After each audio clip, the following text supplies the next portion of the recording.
নমস্কার, হরে কৃষ্ণ। আপনারা সবাই কেমন আছেন? আশা করি ঈশ্বরের অশেষ কৃপায় সবাই ভালো আছেন। আমি একাদশীর আগের দিন এবং পরের দিন নিরামিষ রান্না করে খাই।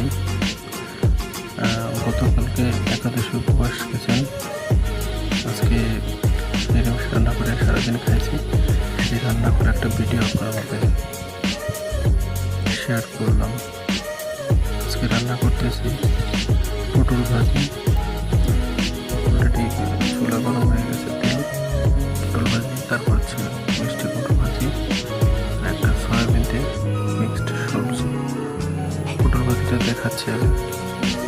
পটল ভাজাটা শেষ হোক, পরে হচ্ছে মিষ্টি কুমড়ো ভাজবো। মজার পর দেখতে থাকেন, সাথে থাকেন। ধন্যবাদ।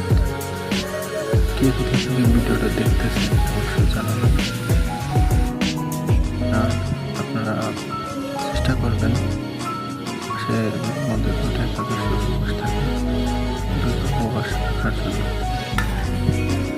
শেষ মঙ্গল করুক, এটাই চাই। মিষ্টি কুমড়ো ভাজা হয়ে গেছে। প্রথম হচ্ছে তরকারি কাটার জন্য কাটছিলাম মিষ্টি কুমড়ো, পরবর্তীতে আবার মন ছিল একটু ভাজবো। সয়াবিন ভাজতেছি, একটু বোতলে সয়াবিনটা ভাজতেছি, ভালো করে সয়াবিনটা ভেজে নিতে হবে। মোটামুটি বাদামি কালার হয়ে গেছে সয়াবিন। লাইক, কমেন্ট, শেয়ার করতে কেউ করবেন না, জানাবেন সবার মতামত।